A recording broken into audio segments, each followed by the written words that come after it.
collaboration with the Cyprus Mail, this is the Cyprus News Digest with Rosie Charalambous.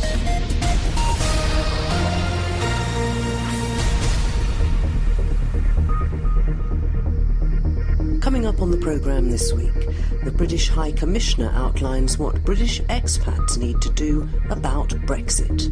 Provided your status in Cyprus as a resident is regularised now, after Brexit, it will remain regular.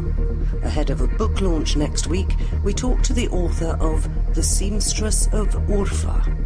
And I like to say it is fictoire, a work of memoir blended with fiction, full of lies, misquotes and dead people, but all historically accurate. And we meet the Human Rights Ambassador of the Kingdom of the Netherlands.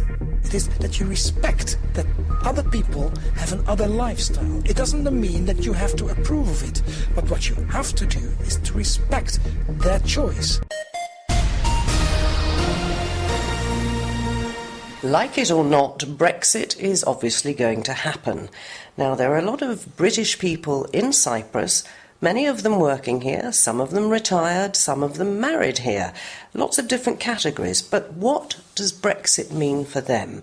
There has been a little bit of confusion in the past, but the British High Commission, if you recall, did carry out quite a few lectures across the island to try and inform people what was going on. The new British High Commissioner is Stephen Lilly. He's going to continue with those after the summer, but he joins us now just to shed a little clarity, if possible, on the situation. Stephen, what is actually the situation? There is this confusion about how people are recognised in Cyprus and what will happen after Britain leaves the European Union. Well, thank you, Rosie. As you say, there's a very large British community here, perhaps around 70,000 British residents in Cyprus. And for us in the High Commission, what we want to do is to keep the community informed, as we've been doing in the past, and again in the future we'll be sending out updates when there is new news on our digital media. We'll be doing a roadshow of meetings around the island in October, where the main communities are. I think the main thing to say now is that because we have reached an agreement with the European Union to protect citizens' rights of EU residents in the UK and UK residents in the EU, provided your status in Cyprus as a resident is regularised now, after Brexit, it will remain regular. So if you're living here now and you're registered as a resident in Cyprus, working, retiring, perhaps educating your children at school, maybe claiming benefits, that won't change after Brexit. But the thing that you need to do is make sure that your status is regularised now with the Civil Registry and Migration Department, and then you'll be protected after Brexit. So you've got to get in touch with the Migration Department, check that your papers are the correct ones, and I think it's also something to do with how long you've been in Cyprus. So if you're here relatively recently, you're going to get one form, but if you've been here over 5 years, you'll get another. And it's the second one, I think I'm right in saying, that gives you more benefits after Brexit. Yes, so as a European Union citizen now, you can come freely to Cyprus, but you do have to register with the authorities. If you're here for more than 90 days, then you need to be registered. You need to get what a lot of people know as the yellow slip. I think that's called MEU1, and that just shows that you're a resident in Cyprus.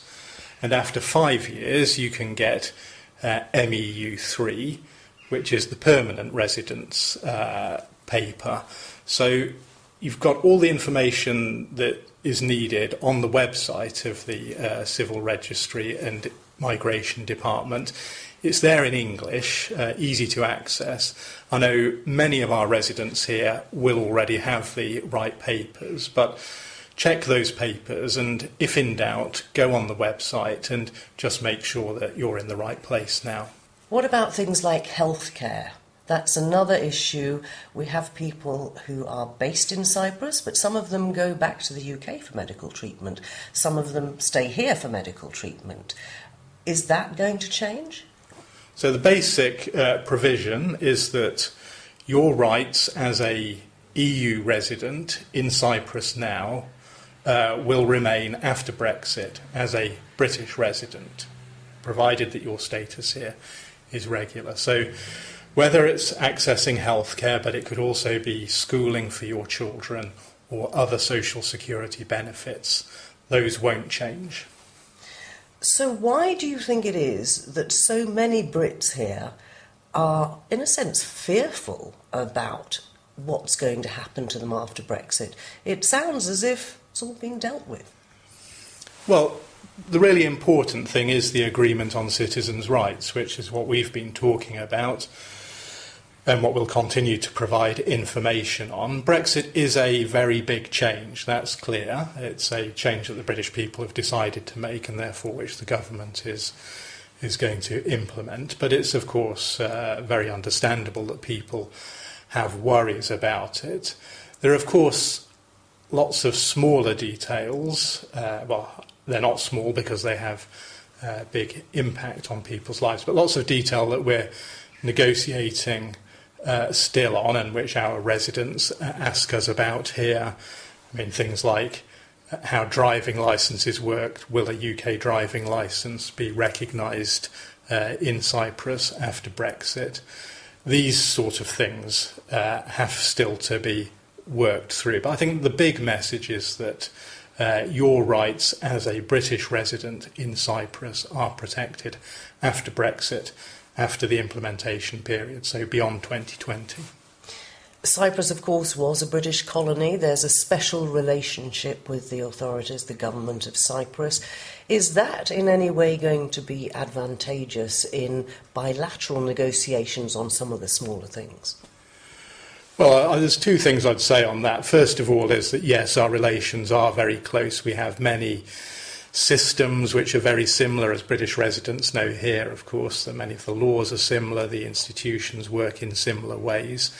And so I think we have a shared interest in the Brexit negotiations in ensuring that new barriers are not created between the two countries and to our way of life and to trade and so on. We're also working closely with the Cyprus government, with the Cyprus High Commission in London to inform communities in both countries. So on Monday evening next week, the Cyprus High Commission will host an event for the Cypriot community in London. They'll have a minister from the Department for Exiting the EU. I'll be there and we'll be telling the Cypriot community in the UK the sorts of things that we're discussing now relative to the British community. And again, in the autumn, when many British residents are back from their summer holidays, we'll have another round of cross-island meetings to update and to answer questions. You did say the word trade, which seems at the moment to be one of the big bugbears. Now, there's a lot of trade that goes on between Cyprus and the UK, whether it's going one way or the other. It goes both ways, and it includes Cypriots living in the UK and British people living and working here, possibly manufacturing things here. Do we have any inkling as to whether that will be impacted depending on what the agreement with the EU is on this customs problem, on the whole thing of trade? Well, we have a very clear ambition as the UK government that these things should not be impacted. We're leaving the European Union, of course, so things can't be exactly the same as they are at the moment, but what we're saying is we should still have a close and ambitious trading relationship between Britain and the European Union. There's no need for new tariffs, there's no need for quotas or barriers to trade, and that's what we're negotiating for. I think it's very much in the interest of Cyprus that we get that deal. The UK is a major export market for a number of Cypriot sectors, and it's not just manufacturing, but it's also services, because Britain is Cyprus's biggest partner in services, financial services, legal and other professional services. So I think we have a shared interest in making sure that there are no barriers to trade. And part of my job is to be in very close touch with the government here, with the Ministry of Foreign Affairs, with the different departments to really get the dialogue going on that. We talk regularly to Cypriot business as well, and of course to British businesses operating here.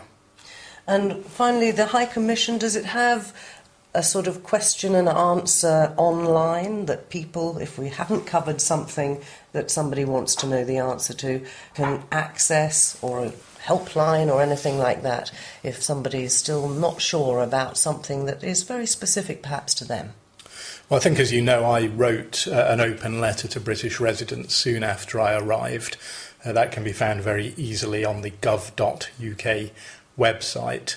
That letter has a host of links to other sources of information. Of course, people can get in touch with us via our digital media channels, and we will assemble all these questions that people have. And when we have our road shows and when we have updates on our Facebook and Twitter, then we'll be responding to those questions. We are really committed to keeping the British community up to date. As you've said, Rosie, there are some things that are still being negotiated where we don't know the answers, but where we have the answers, we'll get those out, and where we don't have the answers, as they become clear, we will keep the community updated. Good news then for Brits all over Cyprus, and probably for Cypriots living in the UK. We've been talking to the new British High Commissioner in Cyprus, Stephen Lilly. Keep up to date with events in Cyprus and around the world with the Cyprus News Digest. On Wednesday at the CVAR, there's a book presentation, and the author of The Seamstress of Ourfa joins me now. Victoria Harwood Butler Sloss. Well, this is her debut novel, but I believe it's the first of a trilogy. Tell us all about it. Yes, it is the first in a trilogy, and the reason it's the first in a trilogy is when I started writing, I just couldn't push the stop button, so I carried on writing and got to, I don't know, I think 1,500 pages, printed it all out. It took up 3 binders. I gave it to a friend to read, and he came back and said, I haven't been able to pick it up and read a word. And I realised that it was so huge that nobody would actually read it because it was overwhelming to look at. So I then decided to break it down into 3 separate books, and have been working on different drafts since then, and now this is the first one, and it's coming out next Wednesday. So you're going to be doing some reading from it, I think? I'm going to do a very short reading, and I'm still deciding which bit to read, because I find it very difficult to choose how to jump in the middle of a story and give somebody a taste of what it's about. So I think I'll probably talk about it a little bit and do a very short reading. Very short. And what is it about? Because it's really, in a sense, autobiographical at the beginning, yes, but then it's looking at your family's history, which encompasses a huge amount of different things in different countries. This is true, and in fact I coined the phrase fictoire because I got fed up with people saying, is it historical fiction? Is it a memoir? What exactly is it? Where does it go on the bookshelf? Now, to me, that doesn't matter, but to publishers, it does. So I thought, well, what is it exactly? When I started writing, I just started writing stories that were told to me by my grandmother and my great-grandmother. And I obviously had to do a lot of research, so I got all of the historical facts right. And I had to obviously make up the conversations because they were 100 years ago and I didn't know who said what to whom. So I've written it in the style of a novel, and I like to say it is fictoire, a work of memoir blended with fiction, full of lies, misquotes and dead people, but all historically accurate. And where does the story start? It starts in 1895 in Ourfa, which was a thriving cosmopolitan city in the Ottoman Empire. It was kind of like a market town. In fact, it's very close to what is now the Syrian border. And now they call it Sanli Ourfa, but at the time it was Ourfa. And There were a large amount of Armenians there. It was part of the route that you would probably take towards, the Silk Road. The Baghdad Railway eventually went close by. It was a kind of trading post in a way. So you had Syrians, Jews, Greeks, a large Armenian community, and of course the Turks as well who lived there. So it was quite a cosmopolitan town. And it starts then, but it follows the life of a couple of particular people. It's really about Khatun Khoury, who marries Iskender Ayabogos, and he's much older than her. She was a young girl of 13 when she was betrothed to him, and they matched her with him because he really wasn't interested in women or people. He was interested in poetry and books and writing, and he was a bit of a dreamer. So he really wanted to just be left alone with a bottle of whiskey and a good book. And he spoke all of these foreign languages, Greek, English, French, but really couldn't express himself in person. So they matched him with a much younger girl who they thought would be a good fit for him. And he fell in love with her from first sight, according to my grandmother. It's a charming story because he was sort of dragged over to her house by his mother, very reluctantly. And my grandmother always told me this story. She had her back to him, and she was sifting flour in the garden. The kitchen spilled out into the garden. So she was sifting flour, and she was covered in flour, so her hair was all white. And he saw these two big, thick braids down her back, and he thought she was an old woman. And then when her mother called her and she turned round and he saw this beautiful young girl, apparently he was completely fell in love at first sight. And then they married each other. And it's all set against the backdrop of the downfall of the Ottoman Empire. The world is heading towards the First World War. So during the time there were a lot of, I don't know what the word is it pogrom or is it massacres against the Armenians? So there was 1895, there was trouble, 1904, 1909. All of this led up to increasing repression against the Armenians, which ended up in the genocide of 1915. And they met in 1895 and they got married. And they continued to live there until the 1920s, when they were finally exiled, around the time that the Turkish Republic was formed in 1920, well, between 22 and 23. So where did they go? They went to Aleppo, and they rebuilt their lives in Aleppo, and that is book 2. So you'll have to wait till that one comes out for that story. And when will that one come out? Oh, gosh, it's taken me so long to get this one. My publishers love book 2, and book 1 has been getting great reviews, so people are already saying, can't wait to read the second one. So I think it will probably be a year or two. I've already written it. I just have to go back in and work it to the same degree that I've worked the first one. And book 3? My publisher hated book 3, and I've got to work on them to make them love it. And I think they didn't hate it because they hated the writing, but I tried very hard to change my style of writing from the early stories, because I became fascinated when I was writing this with the way stories are told. So in the past, stories are told full of magical reality. People die of a broken heart. They say, oh, yes, I saw it shatter and fall on the ground. Or people vanish. Oh, yes, he came and he vanished. Then we walk forward in time. People become a lot more realistic and basic about the way they tell stories. Oh, no, it was cirrhosis of the liver, or he took an overdose or something like that. But I was fascinated with how the stories were told in the old times. So I tried very hard to change the language with each different generation telling their stories. So the first one is full of magical reality and historical reference. And the second one which were my grandmother's stories, and they start in Aleppo, were very poetic, but told in quite poetic language.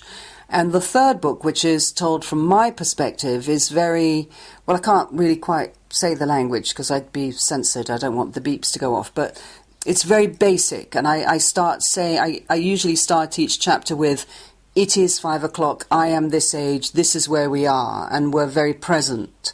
So it's a very different style. And I just have to convince my publisher that it will fit in with the other two. Well, let's go back to number one. As we said, it's being launched officially in Nicosia on Wednesday. Yes. I think it's 7:30 at the CVAR. It is, yes. And we're going to have the wonderful musician Haig Yazjan is coming over with his oud, and he's going to play music. There's going to be wine. I'll be there. I'll read a short excerpt, and I'll be signing books, and you can buy books right there. I suggest you buy 10 and give them away as Christmas presents. What a great idea. Lovely to talk to you again, and we'll no doubt speak in a year or so about book 2. We've been talking to the author of The Seamstress of Ourfa, Victoria Harwood Butler Sloss, and she'll be doing her bit with her book at the CVAR next Wednesday evening. Don't miss it. In collaboration with the Cyprus Mail, this is the Cyprus News Digest with Rosie Charalambous.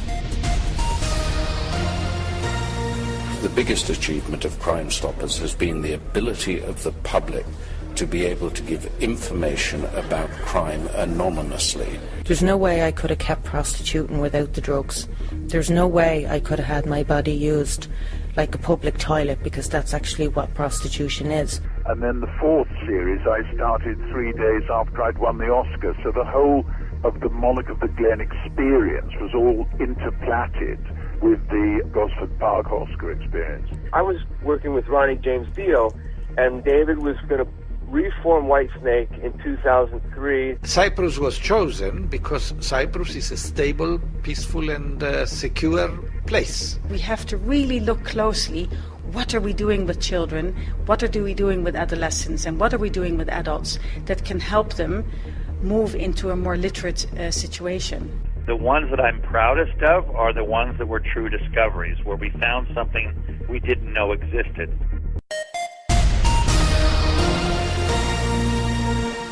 The Human Rights Ambassador of the Kingdom of the Netherlands was in Cyprus recently. He is Kees van Baar, and he told me what his visit had entailed. Well, I'm the Human Rights Ambassador of the Netherlands, and what I do normally is I travel around the world to see how we can promote human rights together and also express concerns about certain developments. Right here I'm in Cyprus to discuss with the Cyprians as well as the government, with civil society organizations, about human rights, what Cyprus can do. I think Cyprus right now, did very well when it comes to the human rights for LGBTI, for the lesbian, gay, transsexual and bisexual community. And recently, I think, in the light of sexual and reproductive health and rights, also Cyprus made an important step. And that has all to do, of course, those rights are very much attached to human rights for women. And I think that is marvelous, what Cyprus does. And I'll try to see if we can cooperate with Cyprus, also in other countries, to develop that. Because what we think in our foreign policy, where human rights is one of the 3 pillars, together with security and prosperity, but we think, that more attention to human rights for women and human rights for LGBTI is important. And human rights for refugees as well, because that's a huge issue now, isn't it? Particularly in some European countries.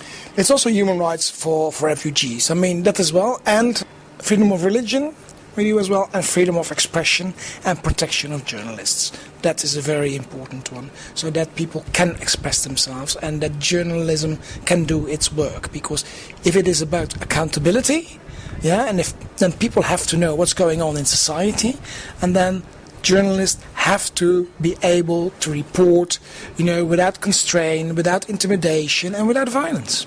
Now, you've been, I think, ambassador in the Sudan, or South Sudan, I should say, one of the newest countries in the world, I think, but one that came into being after a great deal of conflict and trouble.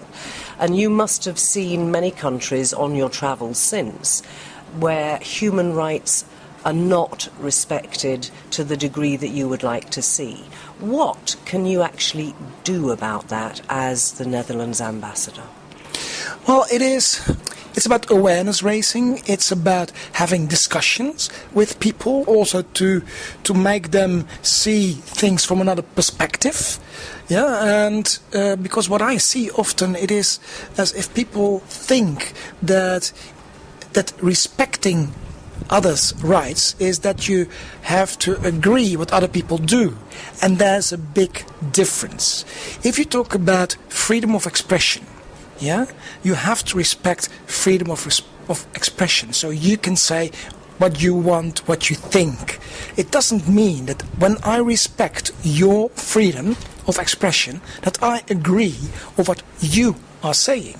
No, but that's the problem, isn't it? Because a lot of people often feel, if you like, threatened by different opinions. And this is where we come back to the freedom of the press, I guess, as well, because it's very important for people to be able to read differing opinions, to watch differing opinions on TV programmes and so on and so forth. But in countries where there's a tendency not maybe to respect human rights so much, is one of the bottom lines the fact that there isn't, let's say, exploratory journalism to the same degree that there is in many other countries? Yeah, but that also has to do with what is your vision about it, that you should make a clear distinction about respecting somebody's rights and agreeing with somebody. It's the same as with LGBTI. I mean, for example, there are people who say, yeah, but me, in my religion, I cannot approve of two men living together, they're having sex. But the thing is, it's not about that. It is that you respect that other people have another lifestyle. It doesn't mean that you have to approve of it. But what you have to do is to respect their choice, and that is what it is about. And with freedom of expression is so important, because also you have to see that the world is not as you always would like to see it. The world is different, and you have to live with all those differences. So it's a respect for diversity as much as everything. That is respect for diversity, but also the acknowledging, that you cannot all be the same. It's not only respect for diversity, it's also to clearly understand that there will always be diversity. And to rejoice in it. And what dare one say, to rejoice in it? I think that's a wonderful, expression. We wouldn't be the world if we were all the same. That's true, but although some people think that we could all be the same, and therefore you also need to have, information. Therefore, you need to have journalists who write about differences and who write, it might seem so and so, but after investigation, I found out the picture is completely different. And that makes you aware that the world is different than you would have liked to see it, and that you realize that we are not all the same, and there are differences. One last question. I never heard before of a human rights ambassador. Do other countries have it, or is this something the Netherlands is leading in? Because we've all heard of the diplomatic missions to different countries, but your remit is much, much wider. No, I don't have a country. I have the whole world, but I have one message, and that is promoting human rights all over the world. And luckily, I'm not the only one. It's Finland, Sweden was one of the first. It's Switzerland, Luxembourg, France, and Germany as well. These are also countries who have a human rights ambassador. So there are more of them on the way, no doubt, and hopefully with an impact for the rest of the world and all of us that will make life a lot better. That's true. Yeah, and it's also to make the world livable for other people as well, and that we can live in it together, even though we differ, and even though we have different opinions, even though we have different lifestyles. And that is what it is about. and that is Kees van Baar, who is the Human Rights Ambassador of the Kingdom of the Netherlands. He was in Cyprus recently, and doubtless he'll be back again soon.